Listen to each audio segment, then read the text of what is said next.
Go see your mother.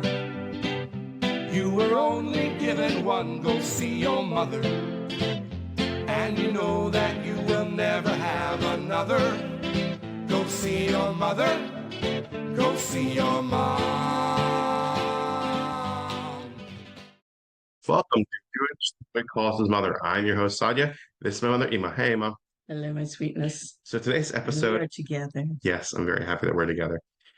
In today's episode, we're going to be discussing the men in the 1950s and 60s, even bleeding into the 70s, and how those mentalities and, I guess, pressures and attitudes for men have changed, and reflecting on that as a woman that grew up during those time periods.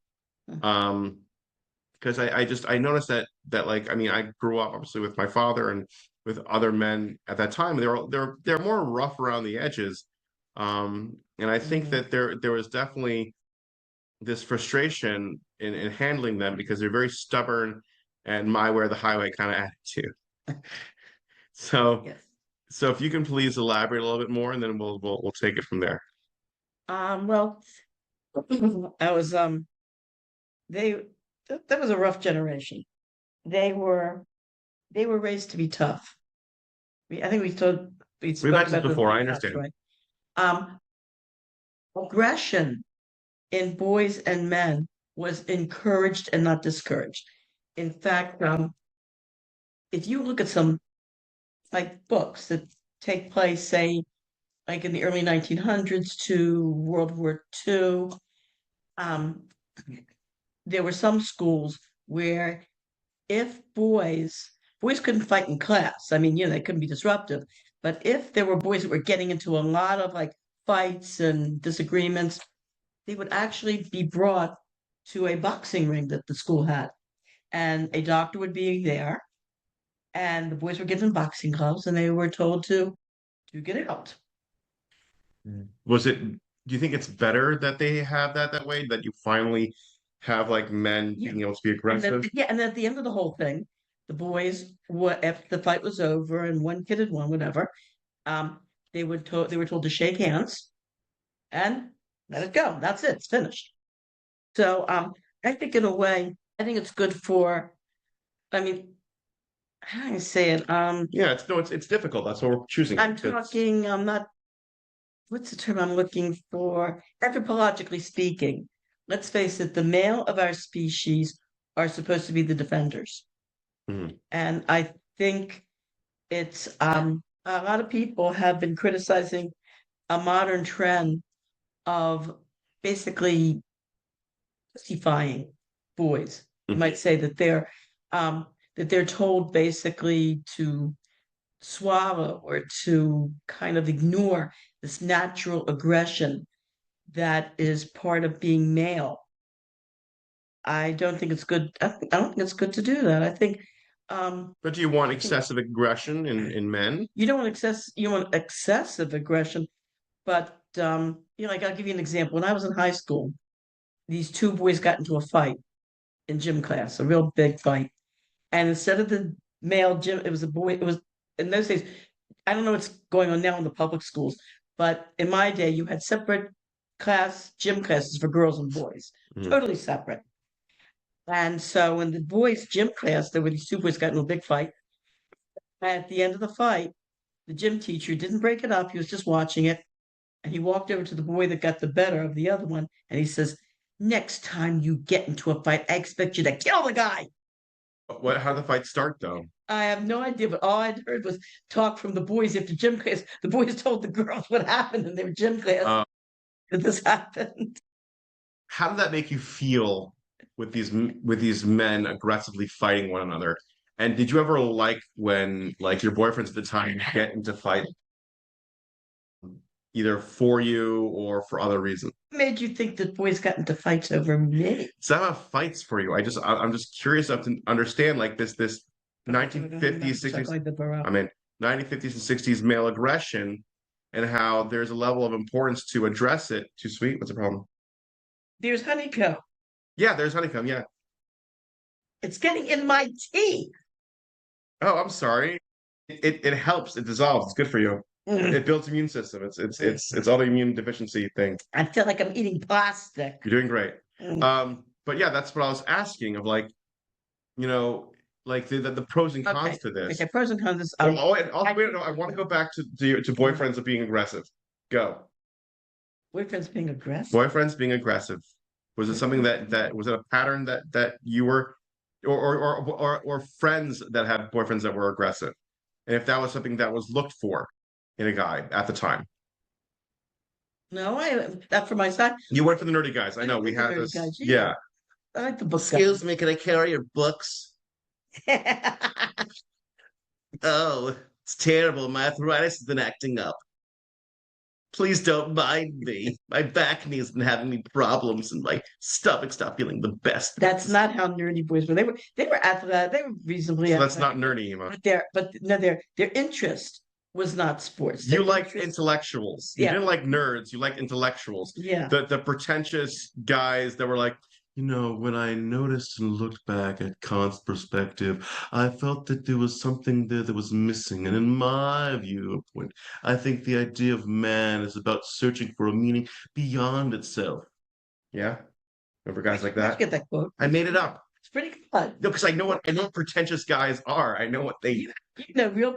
You've got a talent for writing, real poetry. Oh no, it's fine. Maybe scratch the surface of any macho guy, and you'll find a very sensitive intellect. So you were looking for intellectuals. You liked an intellectual type. You didn't go for nerds. You went for intellectuals. Right. Nerdies are different. No, but the thing I found frustrating was, there's nothing wrong in boys having a natural aggression. It's when it's misplaced. It spills into misplaced aggression. Yeah, it spills into your relation, especially with girls. For the most part, don't really like aggressive guys. They really don't. Really? Are you sure? Actually, Cause magazine many years ago did a study to see what men appealed to women, what type of men appealed to women, what type of women appealed to men. Yeah. And they were shocked to find men liked aggressive, assertive women, and women liked more gentle men. Interesting. Yeah. That was a shocker. That study, yeah. So, but what I didn't like how girls live at growing up, there were boys, and when you're growing up, that a girl little girls have crushes on whatever. And my amorous intentions were not returned in kind. What happened? To put it mildly. What happened? Well, I gave this guy this nice big Valentine that I had, and when he received it, he went, "Ooh!" He spat on it and threw it and dripped it and threw it in the trash can. How old were you? I think I was like 8 or 9, something like that. Oh, that's sad. I'm sorry you went through that. Pass me a spoon, please. The big disappointment. For our listeners, we're having tea at the time. We're having tea time. But the big disappointment was there was this guy he was almost like my protector. Goyish guy. I think I was in first grade or something. His name was Junior. Okay. And I just adored Junior. He always looked out for me. He was big. He was strong. He looked out for me. So you did have a thing for aggressive guys. So I was hoping. I thought he was I was hoping he was Jewish. And my older sister goes, "He's not Jewish." I go, "Oh no, he's got to be Jewish." Yes, he's not Jewish. Was he Italian? I don't know what he was. I really don't know. But anyway, there was one time where the safety thought I was acting too wild, going up the steps and going into school, and the safety made me stand on the side and said that no, I was going to stand there until everyone else got in. So Junior comes over to me, and I was really upset. I was sitting on the side. He said, "What's the matter?" I said, "The safety made me stand on the side until everybody else passes by." He goes, "Ah, come on." He takes me by the hand. He takes me up the steps. That's really cute. That's really, really cute. You know Junior's last name or no? No. It was just okay. It's a cute little story. Awesome. Oh. Another beeswax? I can't stand this. See, that's the thing. This honey itself has its own beeswax, and that's what's. I don't like it. I love it. I tried. As a matter of fact, I tried it a couple nights ago. Yeah. And it's like I'm eating plastic. I'm eating. I love it. I chew it up. It's like a little beeswax. I like it. Well, when I was a kid, we had something called, I think it was called nickel nip. Oh, I know that. Yes. It's like a wax bottle. Yeah, but they also had it was like it looked like like one of those pipe instruments, you might say, like, Yes, it was a but yeah, string right. of they're still today. They're called nip and sips. They're not called nickels and nips anymore. They're called nip and sips. And I used to bite them. You drink out the liquid, and then you chew the wax. Yeah, that's Yeah, what I feel like this is. I You never liked it? I have yeah, I have Speak clearly for our listeners, I by the have way. what's it called? I have bridges, Mm, and it's getting into my bridge. I'm sorry, Hema. I'm sorry for going out of my way to making you tea. I apologize I profusely. don't mind the tea. I just don't like the It's a honeycomb. special part. That's flavor. What I think is interesting, I like to watch on YouTube the bee killers. They're these two men. They live in Arizona, Yeah. and their specialty is exterminating the killer honeybee that's invading the area. Oh. And to watch the way they do it is an interesting thing. They want to get rid of these bees in a way where they need to preserve the honeycomb and the wax. I mean, the honeycomb and the honey, because the man who owns the company, his wife has a honey store, Oh wow. and she takes this honey that he brings home to her, and she makes all sorts of delicious honey products with it and sells it in her store. So the way, first of all, what he does is he takes a smoker, Hmm. I guess a smudge pot, because that's what it would I don't be. know. Um, and because it has to be non-lethal smoke, but I think it's a smudge. It's like a smudge It's just pot. smoke in general. I mean, smoke in general pushes bees away. Yeah. So he uses the smoker, and it like calms the bees down. It like puts them to sleep. Hmm. And then he takes out the honeycombs and brushes off the bees, and he puts the honeycomb in these big plastic tubs that he has. And then once he does it, when he's able to take out all the honeycomb, then he sprays the bees with simple soap and water.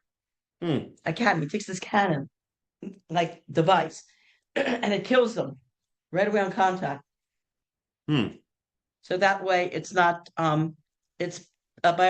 It's not it's environmentally friendly. Environmentally friendly. Right. Yes, yes, yes. No, As a matter of fact, he said that actually, he was called to one site where there had actually been one of the worst bee attacks in American history, because the idiot who owned the building, when he found that these African honeybees had made like a whole big, I mean, tremendous nest. They were like, who knows, like hundreds of them. He made the mistake of spraying them with insecticide. what happened? Not only does insecticide not work on African honeybees, it makes them even more aggressive. And they flew out of the nest and started attacking people in the street. Oh wow. Yeah. Yeah, so back to what we were saying about male aggression. So I guess when you were a teenager, you didn't go for the jocks, you went for the intellectuals. Uh, but did any of your friends go for the jocks? And if so, was there any like appeal to this like natural male aggression? Hmm. Hmm. Good question. I didn't see too many of the Jewish girls that really went for the jocks. They all just went for the intellectuals? Yeah, it was more like a Goyish thing. The most though was you would get most Jewish boys were involved mostly in basketball, Mm, which is not a real, you know what I mean? It's not like football, something like that. But I remember when I was in high school was when they returned football to Baltimore County. It had been they had done away with it for a number of years because of a horrible accident that had happened many years before, where a boy was paralyzed from the neck on down. oh wow. Yeah, and so they totally stopped it. So after a number of years, they decided to bring it back, but I think like on a more controlled level, no pile-ups. Once Yeah. the guy's tackled, once guy tackles him, that's it. It's called. Well, it's funny you say that actually, because I remember watching this commercial for football, like Sunday Night Football Mhm. from 1970s.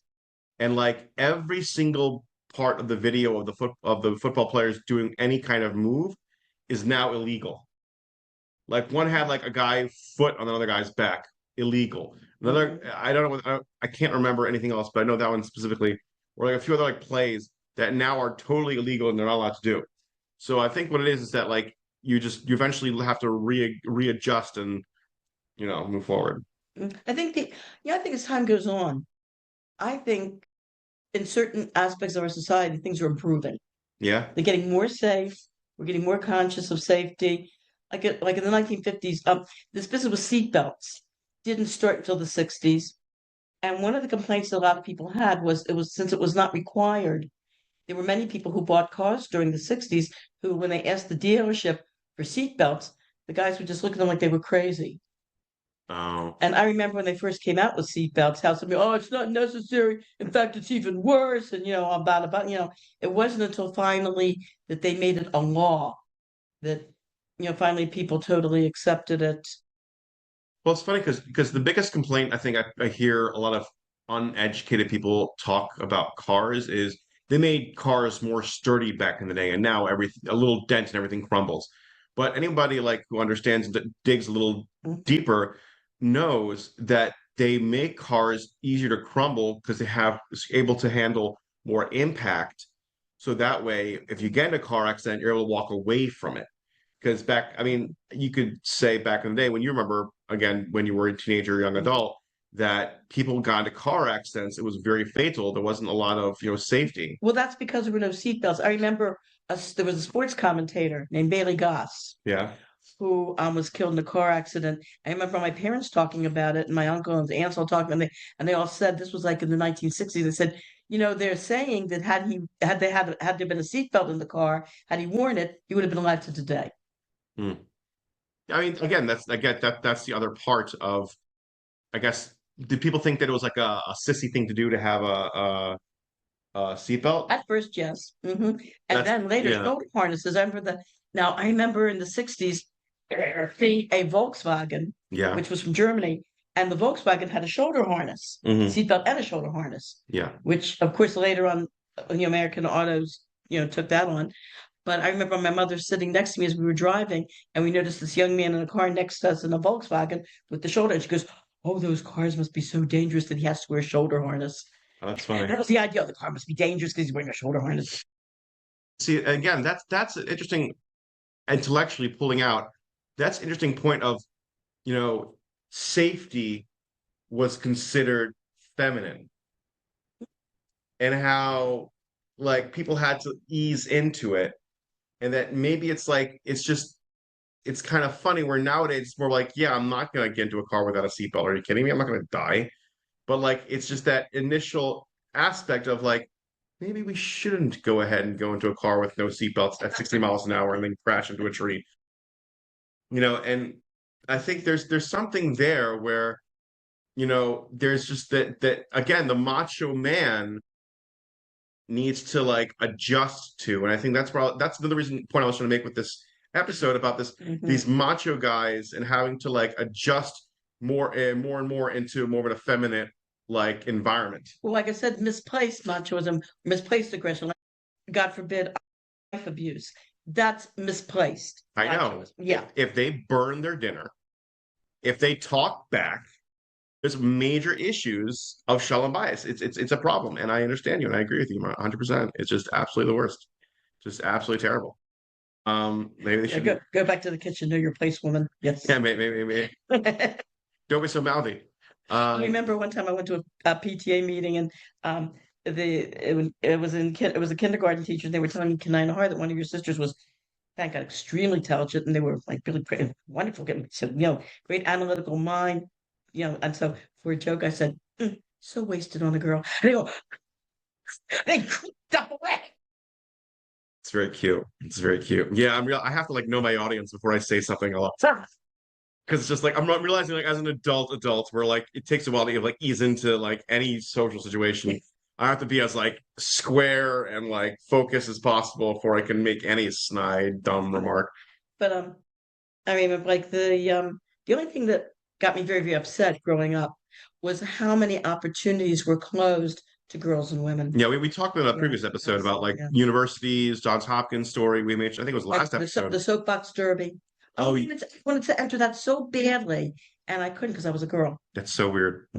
Well, it's science clubs, all sorts of science clubs. Yeah. Well, I remember, what was it? Every boy wants a Revco. I think Revco, if I'm not mistaken, was a toy company that came out with all these like chemistry sets and microscopes and scientific things. And so their motto was, every boy, I'm sure it was Revco. Every boy was a Revco toy. That was all during the 50s and early 60s. And then in the mid 60s, that's when they changed the commercial shows this boy, every boy is a Revco toy, and then this girl comes next to him and goes, and so do girls. Finally had it girls in the mid 60s. I'm curious if it's Revco. Oh, now they change it to everybody. Everybody wants a Revco toy. But it doesn't. Okay, no. Sorry. I do apologize, listeners. The Remco quote was, "Every boy wants a Remco toy, and so do girls." But so do girls came later, much later. And like around, like I said, like the mid 60s, I think. I remember Revco actually. Now that I think about it, I remember Revco. It was like got bought out by Rite Aid, and now Rite Aid just got bought out by, I think. Did Rite Aid get bought out by anybody? No, but this was a toy company. No. Do you remember the Remco pharmacy? No, I don't. Yeah, it was Remco or Revco. It was like Revco Pharmacy, I think that's what it was. I remember as a It's kid. interesting how areas have prominent like you've seen it Yeah, in Florida. In Revco. Florida, it was Revco and Revco, and it was Revco. acquired by CVS. Ah, okay, well. But I noticed how like in Florida, you can't drive past maybe 2 blocks before you see a Publix and a Walgreens right there next to each other, all throughout Florida. And then in New York, you go to New York, what do you see? In New York City, Dwayne Reed. Reed? Yeah. Dwayne Reed's every place. Again, scratch all this. My apologies. I was wrong. The same again. Uh, every every boy wants a Remco toy. Uh-huh. I'm thinking of Revco, which That's was what I a thought. pharmacy. I misunderstood. Okay, So so did I. yeah, that was the confusion. Great mistakes run at the same channel. That's fine. Here's what it is. A broken clock is right twice Twice a day. Um, yeah. So it's funny you mentioned about like we were talking about warming up to people, and like I I like it honestly. I love joking around about like cracking like very dark humor Jewish jokes. So I really enjoy it. And there's this one guy I work with where like it took him about a year and a half to warm up to me and realize that like I actually enjoy this humor. Um, where like I was doing some work and looking at some stuff. I was behind a gate, it was a fence, Mhm. and he made a quote. He's like, "Hey man, all you need is striped pajamas." And so I look at him. I'm like, make one wrong move and your credit score is going to go down. So I think it's just very cute. You got to sometimes just roll with the punch. I love it. It's fantastic. But yeah, this idea of Macho Man. I think Macho Man has its ups and downs. I think the '90s had this like more effeminate intellectual man, and then early to mid 2000s, before like 2003 4 to like 15, there was this like more like I'm trying to think of the word for it. It's, this funny mean guy, like being funny mean, like putting you down in a funny mean way. And that was kind of like the trend of the kind of guy. Just and then eventually it shifted more to this like soft, again, back to the soft intellectual. And now we're seeing this more conservative burly mountain man attitude, like perspective coming in, where that's the new form of masculinity. And it comes and goes in waves. And I think, in my opinion, it gets to this point where there is, you know, this constant extreme to find a balance. And that's why I'm not too worried whenever I see one way or another where people are like, oh, they're becoming too effeminate or becoming too macho. Like I think they're all just going to find something. I'm really Like spat more balance. yeah. It doesn't matter because there's always going to be this Gamze Yavor. This too shall pass. So whatever you see, whether you like it or not, don't worry, it's going to go away. It's going to go away. Nothing lasts forever. It's all just going to go ahead and fall apart. So that's in a way that just kind of gives me hope, especially in today's day and age with everything going on. You know. Well, I remember when I was in high school, we were taking Spanish. The Spanish teacher was telling us that in Spain at that time, the 1960s, girls and women wearing pants was not accepted. And so I asked her, of course, it's in Spanish. Asked her in Spanish, well, what happens if a woman walks down the street wearing pants? So she says, they look at you without stopping. In terms of looks. Actually, there was a movie that was made with Debbie Reynolds, and I think it was Glenn Ford, where he's in the army and he gets deployed to Spain. And so she's able to go there with him, and she gets off the plane and she's wearing pants. And she starts walking, and one of the officials, one of the army officials, calls her and says, hey, you can't walk around Spain wearing pants. Did you automatically wear pants when you were younger, or did you eventually wear pants? I wore pants a lot when I was a kid. In school, we couldn't. We had a dress code. Girls had to wear dresses or skirts. Girls were not permitted to wear pants.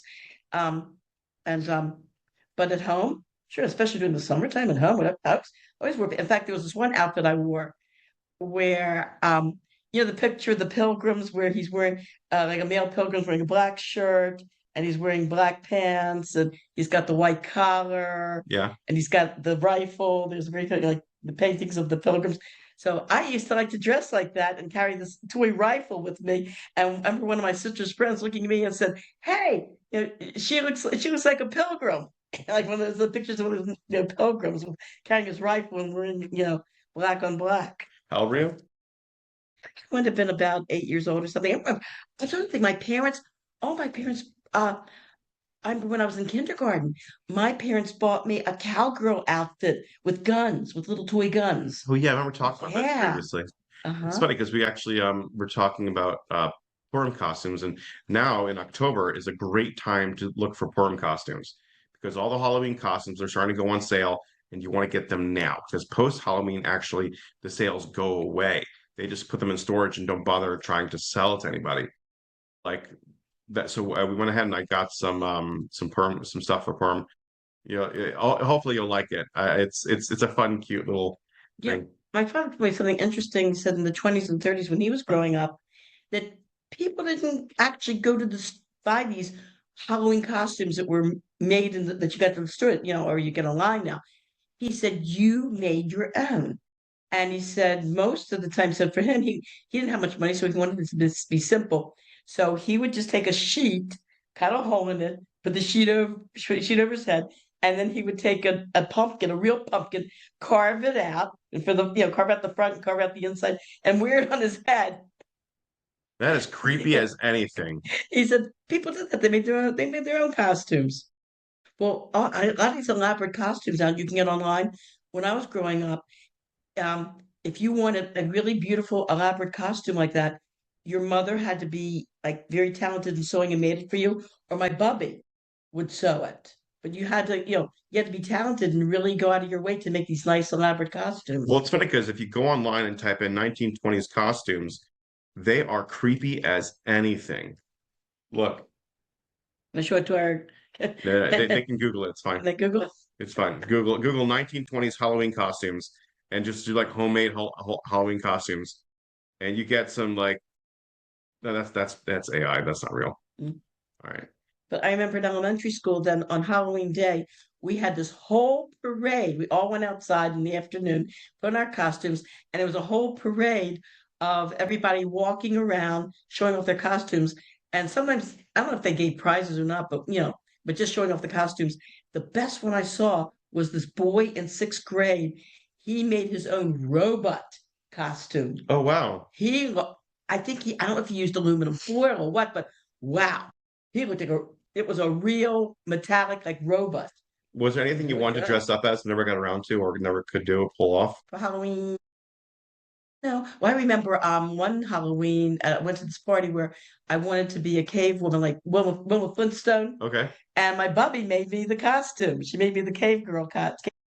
It's really cute. Okay, I made my own. We know the story. Yeah. We mentioned I think on this podcast a while ago. It's fine. Do you want to repeat it for new listeners? Nah, I don't care. Sorry, listeners. Gonna have to sift through them and find out the story about my loincloth. It's your problem, not mine. You got locked out of the house on the Saturday night with the gangs out on the street. Yeah. It's basically I dressed up as I had a caveman outfit. I just had a loincloth and a cave cape. I got to see real loincloths when I was in Panama. I went on the Indigenous Village tour. Well, yeah, we talked about that. Yeah, that's cool. And all it is, it's just like it's a straight piece of material that he wraps around himself and just like tucks it in the front without any pins or sewing. That's awesome. Actually, what did you dress up as for Halloween? Do you remember any like fun besides Velma and whatnot? Like, what else did you dress up as? Um, Russian spy. That I got a black cape, and my father got me this almost like a witch's hat, like this tall black hat. I made a sign saying "I'm a Russian spy" and put it on my back. that was cheap. Okay. What? Anything else? During the McCarthy era, you know, Oh yeah, yeah. The McCarthy area. in like 50s, 60s, you're bleeding into the 60s. Yeah. Wow. So, any controversial costumes besides the Russian spy one? Thinking, oh yeah, there was one. This is when I think I might have been in college already. I wanted to dress up as a female Israeli soldier. Interesting. So I wore shorts and I got a Jewish star armband Yeah. and like I don't know, I got some sort of like military type jacket, whatever, and a beret. Yeah. The Yeah. Jewish soldiers wore, the Israeli Berets. Yeah. and a beret. And I had a toy rifle with me. And I went into this restaurant with my date in this restaurant. Like, you go up these narrow steps into the eating area. So we got up these steps. This for a joke. I pulled my rifle on this guy in front of me, and he goes, "It's for a joke again." Unfortunately, you can't pull jokes like that. No. It's really sad. Yeah. What jokes have you pulled that realized today doesn't age very well? God. One just came to mind. One just came to mind. I could see it right there. What was it? Um, gosh. Well, okay, when I was in college, they used to we had these practice rooms in college that it was changed. I mean, Towson totally is revamped, No, it's fine. It's okay. You don't have to go ahead and stand up for them. What happened? but anyway, so what happened was in those days, the music students were like the stepchildren of the campus, you might say. Okay. And they had these horrible practice rooms that had no heat. As a matter of fact, it was so cold that the piano students we were practicing piano with gloves on. It was that cold. Oof. They were horrible. These were old, dusty rooms. And so I remember one time one of my piano teachers saying, "I wish somebody would just vandalize those rooms." So what? So you vandalized? What happened? What'd you guys do? I took a container of squeeze paint from the art room. I went into one of the practice rooms and I just, Did you write anything on it? nope, I just all over the walls and all over the floor. You never got caught Thank God, no, I would after all these years. have arrested. Oh my God, charged with van. So what happened was I came back later, there was a whole crowd of students that were looking at the mess. Mhm. And this boy turns to me, he says, "If I ever catch the guy that did this, oh, I'm gonna beat him up." Assumed it was a guy. So I went to my piano teacher. I said, "Larry, guess what I did?" Told him about me vandalizing the practice. So they revamped everything. They fixed it up. Yeah, yeah. A couple of years later, the whole campus, most of the campus was renovated. Mm. They made really nice practice rooms in a very nice building for us. Yeah. So out of curiosity, what do you think the damage was that you did, or no, it didn't matter? Did they cover it up? Did they paint over it, or what did they do? I think it was washable temper paint. Not even anything good. Just like temper paint, like a magic marker, just write whatever. Oh my gosh, you tried to do bad and it didn't go very well. Nope. Found out until now. You heard it now exclusively on Jewish Boy Calls His Mother. Oh my God, that's funny. There's also the Halloween prank I pulled with the little kids that came up to do trick or treating.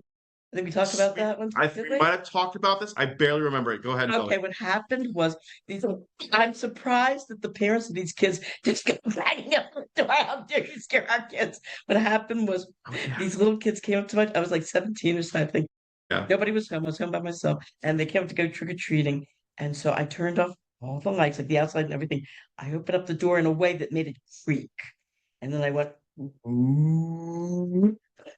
And I hear, I think I remember you telling me the story. I don't know if it's on the podcast or not, but I remember you telling me the story. That was funny. I mean, any pranks that I kind of pulled, I can't think of anything off the. What pranks did I play? I don't think I've done any pranks. Like, one thing comes to mind, but I didn't pull it. It wasn't something I did. It's just Mhm. guys in my school did. I was in sixth grade. Uh-huh. This is not a haha story. This is a sad story.